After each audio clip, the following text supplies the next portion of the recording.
ontimi ni nkunim sesi am na okasa rams no eda so Bawumia mo da so te so MPP te so hwensem amaka wo men okra de me no ne din ka start first na nkofo okra di matam say na be head na bem eye ne 2 years o so wo se ma kan na safo no so akanta se Nyankopon twusu ewura Mahama o mu ni ani eye nsafo ani adwen ne binum na fa na aduru nyame wodom na me ya asole a chewu eye fomo adwuma Dr. Bawumia osajo adwuma ananka me free se sunsum kire me ne de o ma me kwa mama anye de de na nka beboa me a me pese me ye no o ma ante ase yi na nso me hwe me ma me bi ne nipa 1 2 3 bi na me hwe free education ne me fans na ene na me ye life me fans ne se bofo wunti na me ekoto aba wunti na me ekoto aba no o kasa yi wugidie se be de besi nti me hwe sa no ma we nyina na me kasa metena ho ade mu a emoa me yo abushafo samre de ya transi de ne kese ye ne the great Azuka we are seeing Azuka and Ghana man Azuka eba be din komo e at the party so afa afi abato ya eba swin akato ene bro kakra bi na se na kakra bi na fi no abato no eba so na ye busa se ne nsem o kan ye be se 2 years ago edi be sin ne ene ye last interview ye ne nkasa biem ekopem se ye beto aba no ebe wie ye musa ne se aba ne pempen so no ese eda so gina de gina na se ese asesa na se ne no momsitie ye ne the great Azuka eni komo award party use the great Azuka adio apase mpombo ko de Yesu adome bofo adaroma ye da Nyankopon ase abato no Saturday ena eba so de o ka free ahyahye ebedum pempen so yi enne egina henefa ma menchia metifo na menchia mahefo da bia me kase nye nipa nyina na bedo de otemase na woni media woni me de ontemase be kana adwen ni nyina ye adio 2 years ago ana me kacho se me da ho no ma hunsi ato aba no na MPP ayede afa na omo se yi de na mbusa se de oman ya ye ede ntia na me bo ho mpa ye abusa still me hu no ma onse me din ka be kachre o se sunsumu a amobofo a waye me ye ne kache me se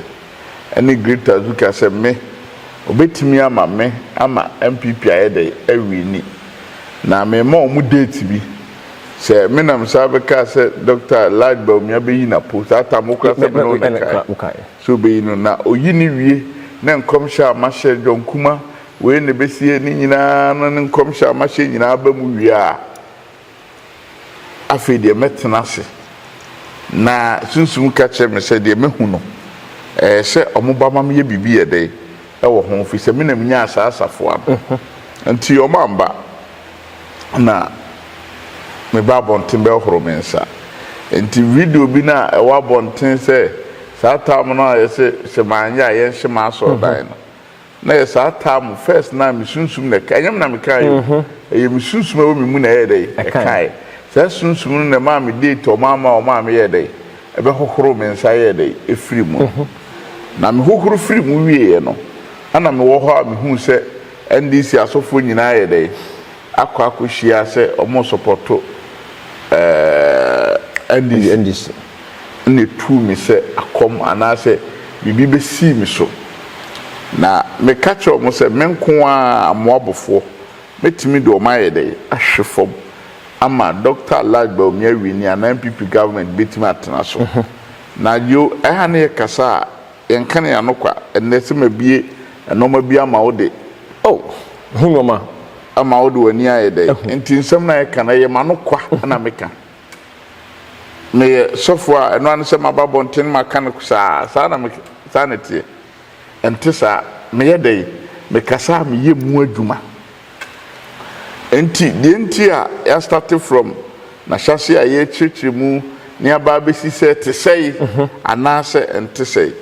ana me ka che o mo se me firi mu MPP be short ade enti se me wo ha anka NDC ntimi nyi 8 ni da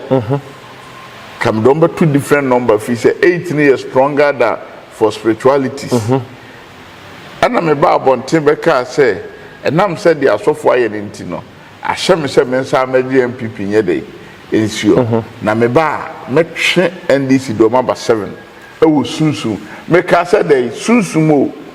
I see an NDC. I say no. Say NDC that number 8. That be sunsun mo that 7. Is it then NDC bad number 7? Oh, 7 no your interview be na me too kwa airport and good. And I me catch yourself for spiritualities no. Time no na e ma me akwe don call ho. Oh good. And I me be na me catch up mo say metwe mo do number 7 wo sunsun. Na 18 na kuta om na be mo madi nkunim na so mu lusu sa 18 na om be kuta 7 wo sunsun a eyenkugu enti kwaside no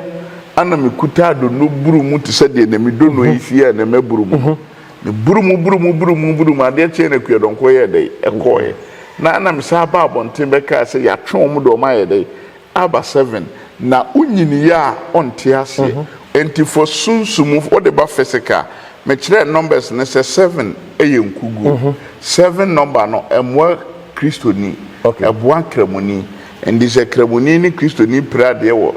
eda ye 7 it is 7 December a favor Muslim Bawumia emwa kristofo o check here we hu sade na me say teachings ni nyina enti na che say 8 na 9 this one na 18 years stronger than MPP1 no and this ebetimi ade from some akere ye twom wo sunsun edo mo ba 7 na 7 no kire obi o wani sebe de wajimi no on tia so obehu ni say NDC ye dey e wo 8 na sisi a say isi so ye press conference no mo hihye nkunya eba besiu a ye kai o mo to dodo na Mahama betena say so betena number 7 e dey ntia because they say from 8 no kwadon ni ho ye ya akunya no ene ye dey abesiu nti nipa dodo ho no ye kai o mo Mahama to so say 7 so what I say okay say e bia fa is presidential candidate no bia metena se ni a hye nkunya no a hye nkunya no they say Mahama betena number 7 position 7 by on paper there because of say yentimi send bi yentimi sanu nti ahono na emomo senke anza de bia me catch om say sunsum nyuma nya no enye me na maye asori a che me na manyini me na me wodo me na me wosunsum da bi yankopon okura na oba wiase be ye wonders nipa se na na di na ti edumi okura ba akokura sa afrim ati ase malama na akomfo a wo de nkoto se dom gu no hoda sa na sunsum nyuma sitie fi se yen ye adwuma na ye no onipa wo hwo wo nyi wuni eya wo se ye bosom eya wo se firi nyame eya wo se nye papa nanso wada adwene ho se ye wu obia ne adoma tade nyame de ye de man no enti for sunsum mu no se NDC betimi alusu a kire me amobofo metwe mu firi 18 wo sunsum do mba 7 ama me no gina airport e ka che se matwe mu do mba 7 sa tam na isi emetwa akwadon konfiri mu metu kwan ya na isi ba bonte beka se wayi omo akwadon kwa hede afrim na so mba mo ma hede ada hosa na che se sunsum no so wo ani ede na asi they said NDC ya twoma ba na on say aya na sa no ma we no sebe obi bedu atem fi se wonim de o kan wonim sa nim de no ai so akoto katapila no akofo obi otwita edu onkoye oberetwi wonim ho hwe the great Azuka yan hwe ne say an interview we a last interview e dey call abato eso sisi am no e kasai December 7th won sama wo kan ye baby okra wo say aja ye be hwa so dan no ye be bo no so but ye musa say en akwankyere wo ye a wo ye no e hu sunso so pa ene say akwankyere na maye ne sisi na say akwankyere wa ye ne sisi ye no on say me catch you say me na me ba bonten be ka say adwuma na maye adwuma bi adwuma na maye no bosumi du no de enye man PP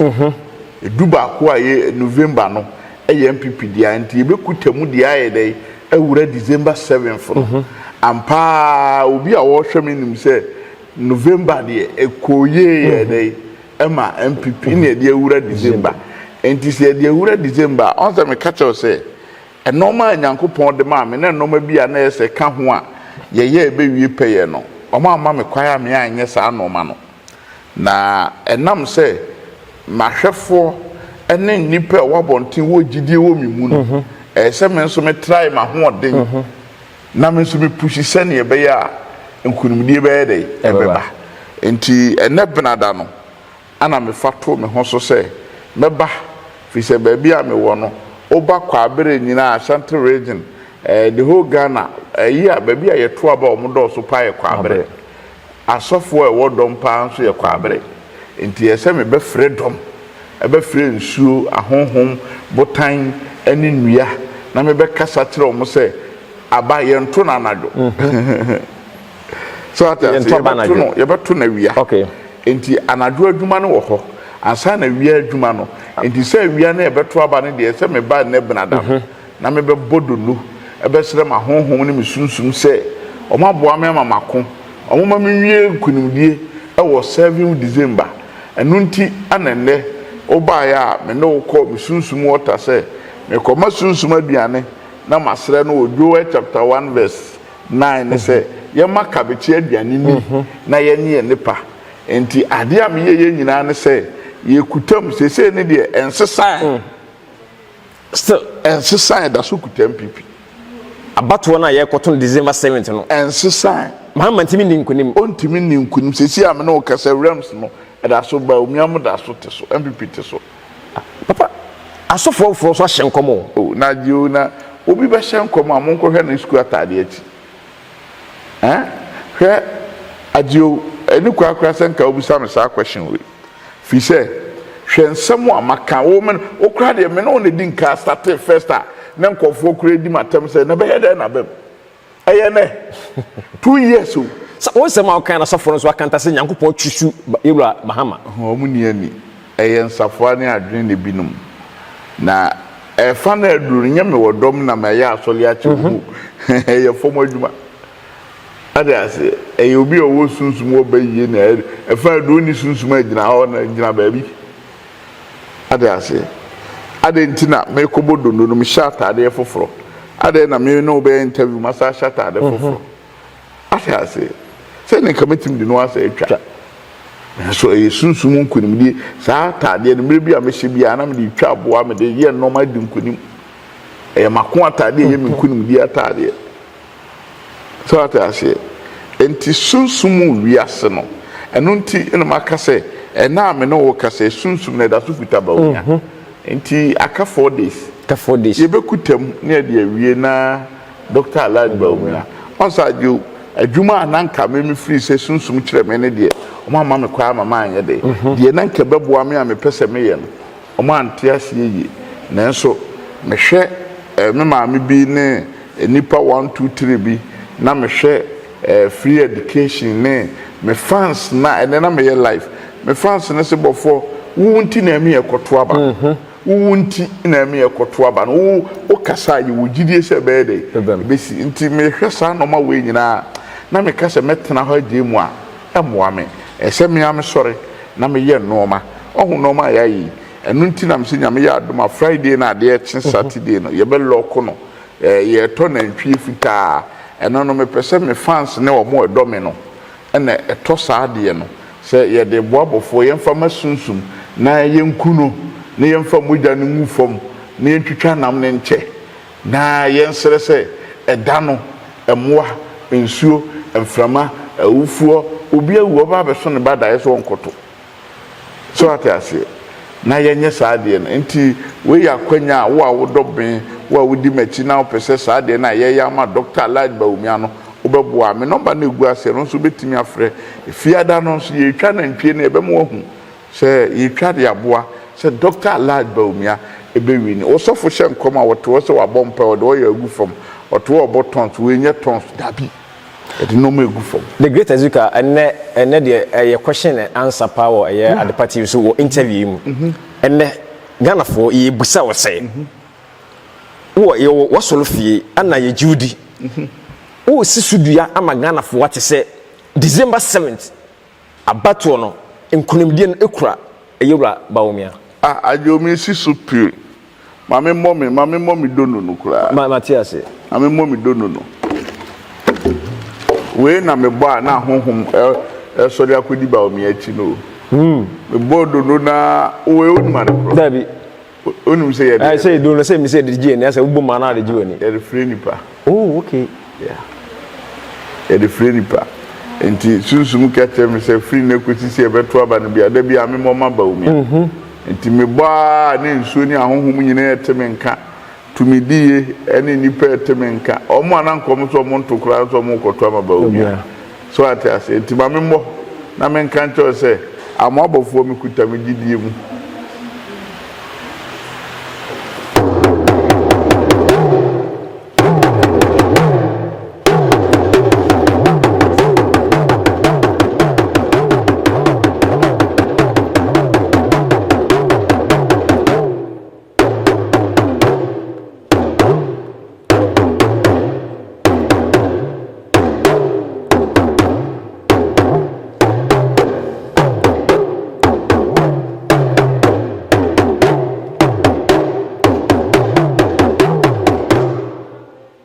As a trainer say hwaya ana sunsun be kasa mo betima atwena no de na wofo hwaya mfredom frenipa mfredom mi dono ni nyina ye se me fra honhom se da 7 December no mo so den ko Bawumia tina wonte kire obi o yesunsun na beti ase o wonte obi o wani na beti ase o wonte obi o wotumi na beti ase o wonte obi o wotumi obi o te no mase na beti ase adio me say o kai se me bi me ka to se wa hwe be wie no and this for be ka to mo de be kokot nya so be yedede enukre o kai me kai pa one say oh anyam na me toye why na toye enyem na metoye hwan na toye ebi ansi wa America omu wi omu hu do toye so no no awene saha na be yewe no se de si wa America na san na be si Ghana Dr. Bawumia be fa the great Azuka wo da so gina do gina wo si so bia so gina menye sofo a me betwema no asan ate ase se ye Bawumia MPP e betena konya no so ese we ni akonya o we ni akonya no on say the sunsum de maame no oza me catch so maame safoa eno maame bofo kire me se menye no maama me kwa mama anye saade no nanso me hwe se bra ma bra no meje mu no de se me ya me so me try normal na me am de me na ide esifo so ate ase eno nti na me bodo no ne benada no ma ba besere fi se ye nhia sa benada ne bi enukre nti se me besere na me bodo no dono ni nyina ye dom a mefredi ama Bawumia o mesisan kofo adwene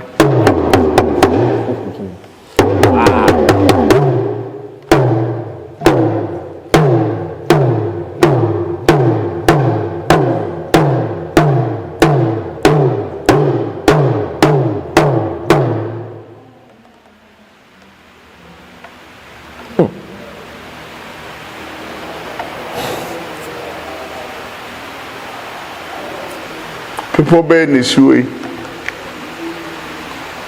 a obi antimemfo ka mono tesan ka dada tesan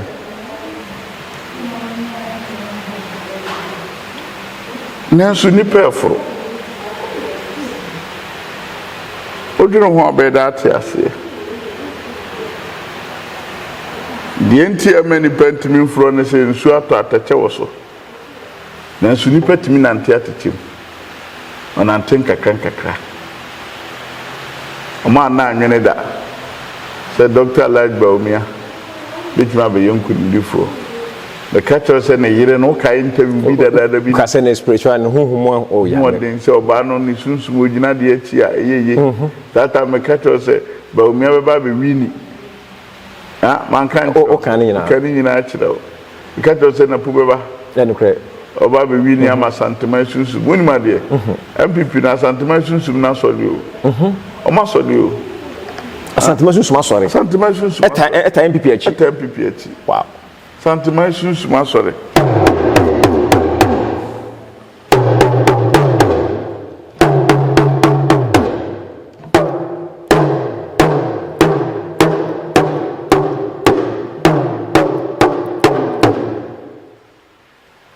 ɔsɛ hwan na yɛ bɛrima te sɛ asanteman sɛ asanteman ka se yɛto aba na hwan a me se amoabɔfoɔ se memmɔ dodo memfrɛ honhom na da ne yɛbɛwie no wɔsi nyɛm na metoyɛ wɔsi nyɛm na metoyɛ ne firi himfa na toyɛ sunsum bɛyɛ na adwuma Dr. Bawumia onyame din mu nti be Abusha, the great Azuka. Papa edina na tete amanfo din mu janyame. Say obi abodru ne the great Azuka. On na samre no ebon komo ewo afi abato December 70 abato ya eba so na interview ya ye last interview on Sunday dia kɔ abato no so. Ne nsɛm wo kan efiri ahyase from the one Benjamin Sha watch mota ebeduru enne me no ekasei eno na yesi dua anase yebusa no ho asɛm sɛ so asesa yewura Mahama NDC sɛdeɛ enkomhya ahodo bebre sɛdeɛ edom adwitwi edinachi no emo no still papa yi dabi ogina MPP ɛna bedi nkonim papa sɛdeɛ manfo ka asofo ahodo bebre akasa ɔmo sɛ sɛ enkomhya mo hyɛ Mahama sɛ amamu pokra na ɔmo begya nyamesom papa asema na woka wo sa de we ho ene se de wo so asema na woka de ata wo de to say me first one me ka say amamu omo me hye ma so dan good eno na emi sunsum na kan enje wa na odo pe kan enye me na me kan oh good enti me ba honam no ana me hu se me ka say asodan ne nyame dia uteni asodan ne ya asore dia enti wo ba ko for no ntimi nka say ye mission good enti se me na me ma begina ha yi na me ka se sofu betimi aka se last 4 years bebre kan me de bia me ka se yes sinina wiye no ni bi hu tele dodo e ba ho se ye tietia se ye tuntum enti ye de me de bia on send this sofu no ba mo so ma wie e bia sofu ni bi ka se mo so ma wie ye de me se me nya de ye wie ye kopim se 7 fono nkrim di ni beba na inshallah Dr. Bawumia ebewi wow abusia last interview wo question about me the abandon the abusia no ewo aya Adepa TV eso na the great Azuka was inshallah na yes you always say no kwambia so nyankopon pa etufo nyankopon ya doma MPP ebidi nkunim na papa we de ja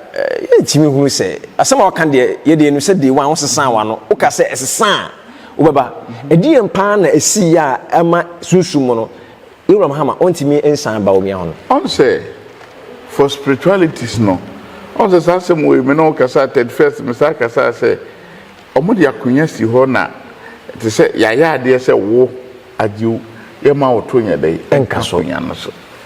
se me ka to se dom pa de ye kai physical dom de ndc o patisi ye ma dom la ha man kan nyina yes enkro dom pa de omudi ndc na so ye nto aba ne wie no malusu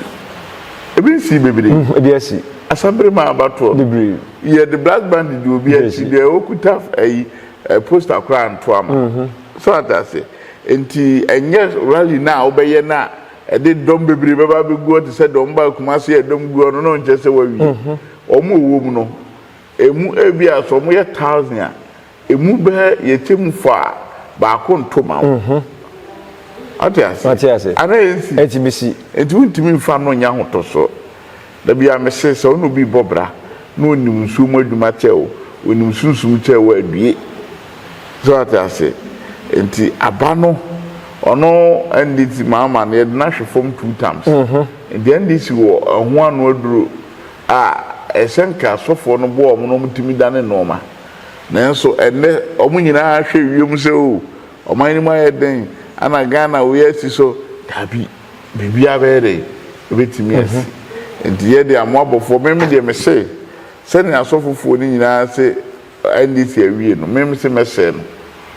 na Dr. Bawumia ide atmaso abusia I say de afi we nkasa kese ensem no waka bebre interviews ne bebre de go at the party TV na enne ne pese nya kakra na afi no ye de ba na afi Ghana fo enim de eti na ye chi ne last word asana yakọ eye abato a ye ba so eye December 7 memende be no ana obibia akoto na ba ana se mo ma sha ase no special voting for nobody nka ato mu de na ye awie na Ghana mo emuning na so no memende be na Nyankopon ya adoma ye nyina ye kọ abato so ne akwakoto na fi ni a kire o mampanyin kro ana se manyeku a o man no epe no hone ye ne ye ti hunama na se ye ka hunama sem de ye nim se ye twa NDC NPP ne amanyeko fraka o me nim se bi o motimi edi so no no so de o kasa o sunsum mo wa kirem se sunsum mo no kwambia so no na se sunsum mo no MPP amanyeko no ana elidia na se o mudi kan wo afi abato emo apamba cho ye ne ko hwe ni na e ba wie no menim se bibi o ya musa o bibi aka mo apesa o to Ghana fo ma me nyina ne se o man ye nyina e ba ko good NDC MPP enya atamfo good enti se bia me kasa me wo MPP ano nche se udi matem saa na won so kasa wo NDC a chese MPP ni du atem enya adwintimi nye ba ko enti ye to aba ni we nyina nkambo na ye nchechero man no ye nyina utwa ya muja ye de eba enti Ghana one piece one Ghana yes na ye mfa sondwie de no bibia be ye boko eno ne ye srempa ye se Radi Nyankopon ma sondwie na mesresa afi we nipa nto aba no na afi ye hu se onyame tumi ti ase eti enya atemdidie onu bi nya adwen a ye wi a ye besa kan ye de abom NDC ne MPP ye nye tamfo Nyankopon acheche enti na doma kodi NDC ne bi nso akọ MPP enti ye nye koroye na hu ni se unu a hye NDC a anya ne tamfo no onso hye MPP a enya ne tamfo no yenka mom se ne be ya asundie ba yenya tuwi a ye nyina nye baako na enkurimdie nye de emfa oman no enkose oman japade onse meka asem we se me da ho na mehu se ase ambulance car na etuo ne normal vesenti police for no nseche tu me se hu se every eyiko no basa be de ebe koso se ne be ya be fa de ohun dedikasi apa kan ye ho bibia he sisia na we asi wotrim adwen asimetirim enokre o kan na me ho bibia ko se ka ye etokwa kese pa se bia obi kaso soso na se bonkum kaso soso a ebe create problem but unim me kasa sisia na akai me bibi na ade na kai no na wasechire se ne ebe ya na akufa kasa asante ni wei na de ntokwa ni nyina beba ne mpi kura nkoto aba na wei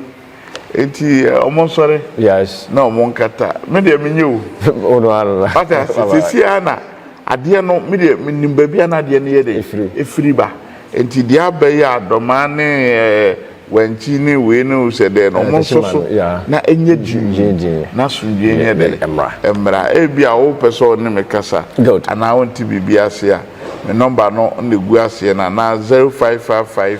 112411 0555 112411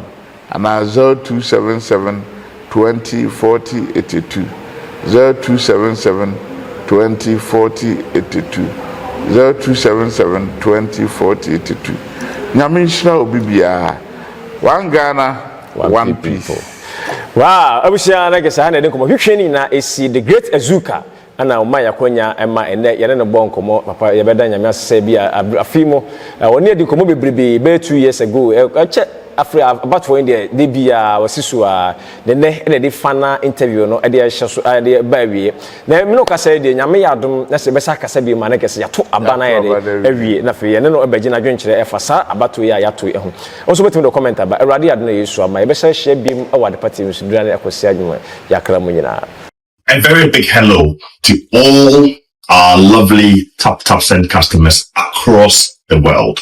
We appreciate you and we say a big thank you for supporting us and sticking with us all these years. You are the reason Tap Send is there, and you will know that right now you are not able to use Tap Send to send money to Ghana. The reason is that the Bank of Ghana has suspended our local partnerships with banks and financial institutions in Ghana that means that we are not able to send your money to Ghana right now. This suspension is to do with the wallet product, which we TapTapSend launched in the UK and Europe. The wallet product is licensed by the regulators in the UK and Europe. It is legal and is totally compliant with all the regulations. Bank of Ghana, however, have some concerns with the wallet, which we are working really hard to address. So for now, they have suspended our operations in Ghana for up to a month, and we are working to do our very best to reduce that suspension as it stands.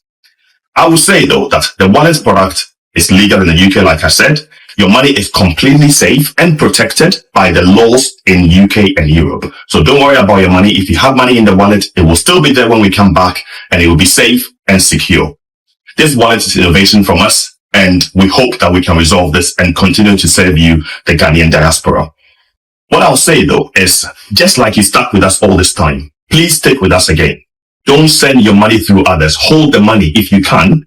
and send it in December, because we are coming with big promotions, we are coming with big giveaways, and we are coming with good rates to allow you to send money to Ghana and have more money for your loved ones in Ghana. So please stay with us. Your love help us build TapTapSend to where it is right now. Your love and your support will continue to help us come back from these issues and continue to build TapTapSend. Thank you very much. We love you from all of the Ghana team. Please keep supporting us.